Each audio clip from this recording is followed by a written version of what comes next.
Hello, my name is Valentine, and today we're going to be going over the history of cats, a brief summary. So, to start us off on our journey through the history of cats, let's go to the very beginning, their origins.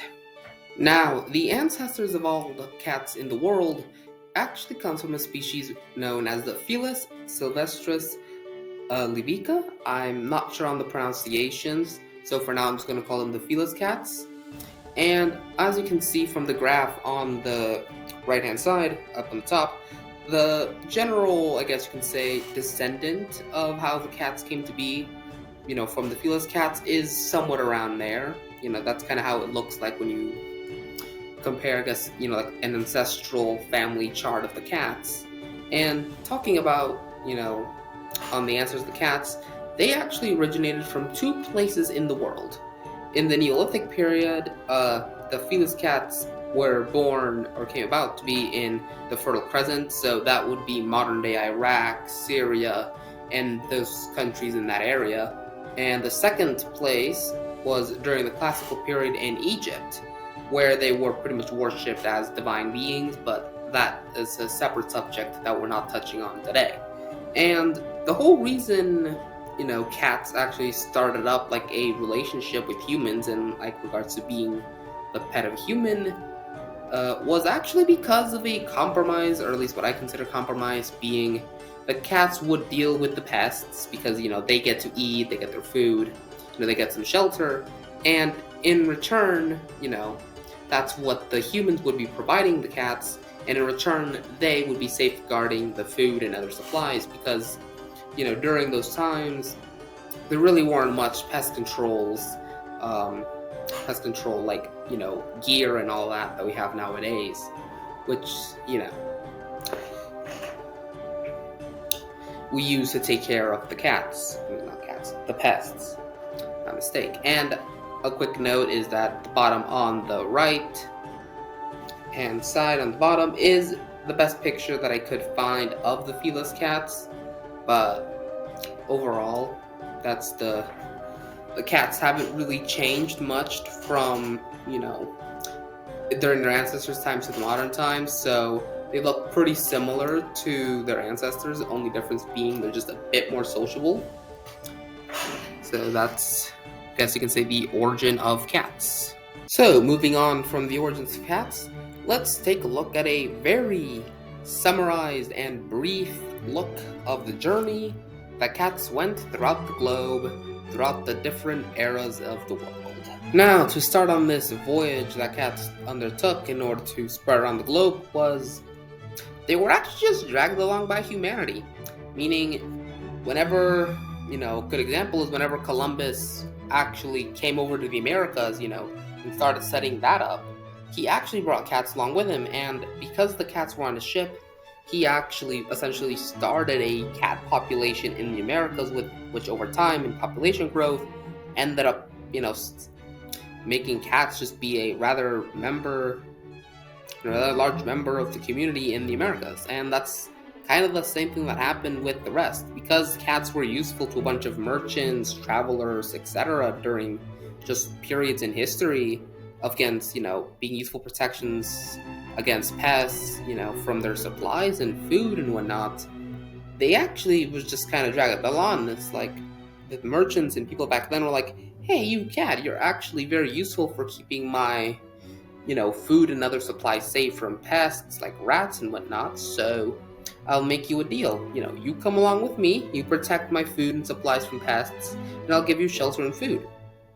So that's kind of like, again, the kind of compromise that happened throughout humanity, and because the main people that had cats, I think throughout history was, merchants, simply because of their usefulness, over time and many population growths, they just ended up, being seen around the globe.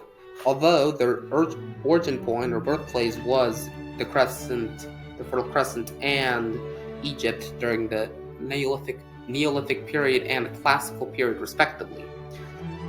And one of the many famous cats that, was involved, that made a lot of traveling around the globe was Unsinkable Sam during World War II, if I'm not mistaken, where he was on, or the 3 ships that he was on, or at least 3 of them, was, sunk because it was wartime. They got attacked by an enemy, and out of all the survivors, the only survivor of those ships was actually him. So when the other allies came to see if there were any survivors of those ships, the only thing they found was just Sam the cat in the middle of the ocean, just kind of floating around. And he was on 3 of those, and their title Unsinkable Sam because he can't be sunk. And a picture on the top is, on the right hand side, is what he looks like, what Unsinkable Sam looks like. And on the bottom is a picture of one of the crew members actually petting him. I do believe that might be the captain of the ship, but I could very well be wrong. So now that we've covered or had a brief overview of the epic voyage that cats have made throughout history, it is time we now look at the modern day cats. Now, on to the final chapter of the history of cats is the modern day society, how they live in that. So, to start off, they have plenty of luxuries available on the market, with most people, with it being one of the most common pets around, they have a bunch of, brands that just make food for them, like Temptations and Meow Mix, just to name a few here. As you can see from the picture on the upper right-hand side, and on the bottom, below that picture, we have one of the more luxuries available to cats, being, an area where they just can climb around and play. It's just they can do, what cats usually do in their spare time. Other than that, stray cats, you can also find them, generally around the neighborhood, and besides that, they're just, social animals that just kind of are there to provide companionships. They're just kind of there, cute companions that they can just simply enjoy to be around, perhaps give it a bit of a snack and whatnot. Otherwise, they haven't really changed much from their ancestors, because those stray cats are still hunting pests like rats and whatnot that they find around the neighborhood, so there really hasn't been much change. Otherwise, the cat species as a whole, they haven't also generally experienced the same change compared to other species that have undergone things like evolution and various changes. Cats have remained the same. The only difference between the cats of the present day and before, in ancient times and whatnot, is they're just more social creatures. If before cats were more like the loners, the people that like to be in solitude, well, now they are not so much. Well, they definitely do like to have their private space, though. Now, that is the very, very brief summary and history of cats that we have covered today. And while I have had a good time, but it is time to say goodbye. So I hope you all have a great day.